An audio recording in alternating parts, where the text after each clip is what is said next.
when the national champions go to D.C. and meet the president, that is going to be where we start the show, with LSU going to the White House, meeting President Trump. Things got off to a little bit of a rocky start as the representative introducing the president and the head coach did this. Ladies and gentlemen, the President of the United States, accompanied by Coach Edward Ojaru. Ojaru. He said Ojaru. He called him Ojaru. If you go watch the video, all the LSU players in the background are smirking and laughing. Pretty good moment if you have. But look, everyone's having a good time. Ogeron's not an easy name to pronounce, especially if you're trying to be coached up on it beforehand. You hoped he would have nailed it, but he didn't. Coach O got to talk, reflect on this White House celebration a little bit as well. Thank you, President Trump. What an honor to be here at the White House. I speak on behalf of our football team and our great assistant coaching staff. I do have the best organization in the world, one team, one heartbeat. This is a players-driven program. It's about the men behind me and the men in front of me. You guys did it. You guys set out on a plan last year, January 17th, that you were going to win the national championship. You never talked about it. You went about it through hard work, dedication, and you did it, and we're so proud of it. I'd like to thank my wife, Kelly, and my boys and my family here to be with me. And all the coaches' wife, I'd like to thank Scott Wilbert, Mary Warner, and our administration for all the great things that they did for us. One team, one heartbeat. Go Tigers. Ed Ogeron got to address the delegation there. The president discussed Coach O. But, man, whatever the hell it was, Ed Ogeron, and Ed, it worked. It really worked. You did a job that few people will ever be able to do again. The team is said to be one of the greatest teams, maybe the greatest team in the history of college football. Right? And that's pretty amazing. They did that. Joe Burrow got to make the special presentation to the president. Yeah, it's so awesome to be here. It's a moment we'll never forget. It was a great season, but this is a great way to cap it off. So thank you so much. And we got a little jersey for you right here. I thought he was going to give me the Sorry, we can't have my Heisman. I thought he was going to give me the Heisman Trophy. He's just giving me a jersey. Just a jersey. Well, the jersey was right next to the Heisman, which is why he made that joke in that moment. So, and then the president addressed the team, and he even invited them all to the Oval Office, something that is really seldom ever done. These are Rose Garden ceremonies. They take the big picture overlooking the Rose Garden on the stairwell. Great photo of the entire LSU football team.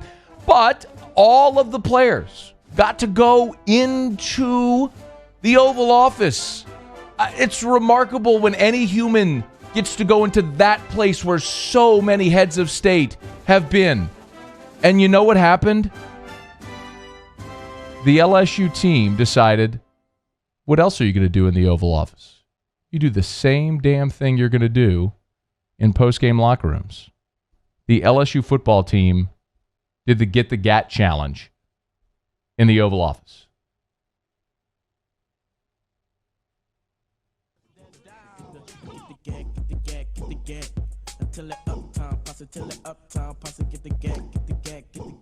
A thing that actually happened in real life.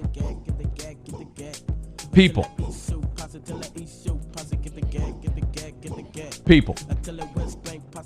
Do you realize what happened today?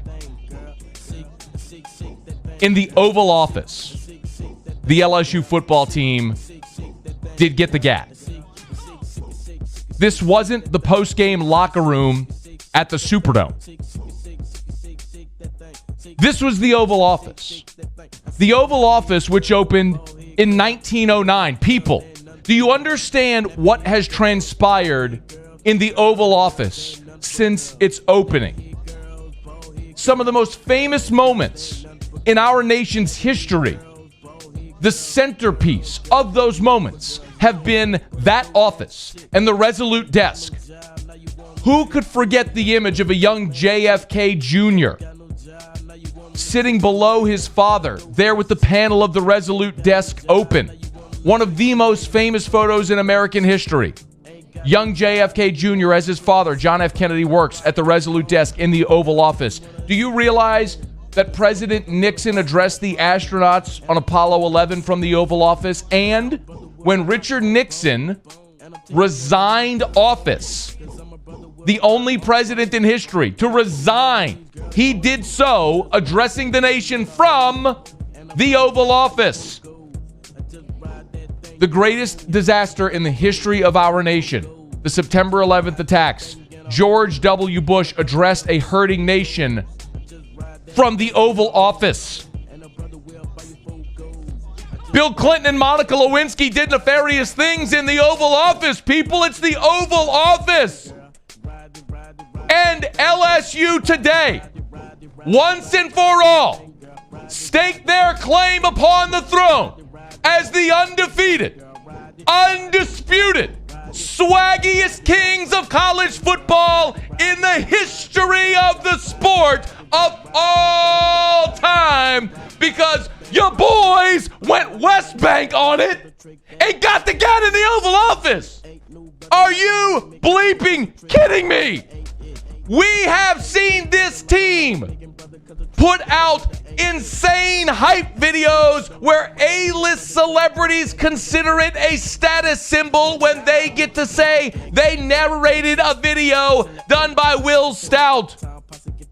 The Rock narrated one of LSU's hype videos. Do you realize that before a college football playoff semifinal game, one of LSU's linebackers, Patrick Queen, pimp slapped Oklahoma in the media? Average O-line, not that good. We're going to dominate them. And they went out and scored 63 unapologetically. Do you realize that in week 2, after Joe Burrow completed arguably the defining moment of this season, the 3rd and 17, he goes to the sideline and does a royal wave to the Texas fans for all to see? Not only that, his dad's in the stands doing horns down. The entire organization, top down, the swaggiest group in history. They win the national championship. Odell Beckham is handing dudes cash on the field with cameras and microphones, a national television audience and 70,000 people. Like nobody's gonna recognize Odell Beckham. And he's handing dudes wads of hundos. And then inside the building, they decide, you know what? Bleep state law, bleep federal law. Who cares if we can't smoke in here? If you got them, smoke them. Stogies all over the place. In the post-game press conference, Joe Burrow dragging on a stogie. On the other side of the curtain from the entirety of the national college football media.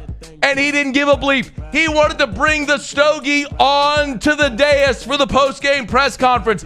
Michael Bonnet had to take it from him and rub it out. Otherwise, that stogie would have been on every national TV broadcast as Joe Burrow was conducting his post-game interview. And if that's not enough, 4 days later,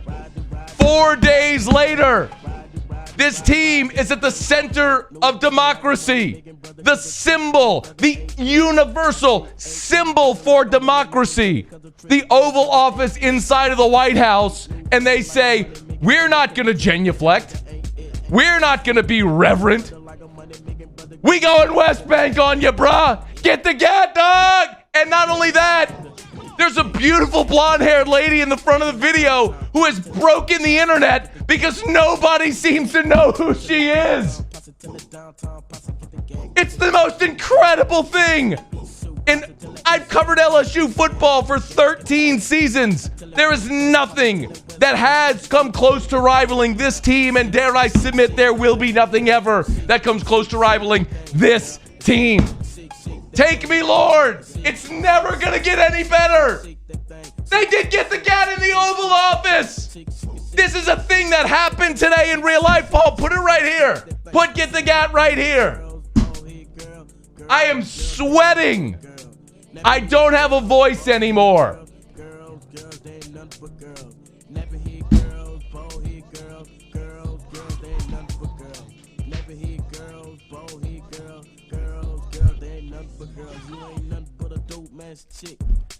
I need a cigarette. It's AFR.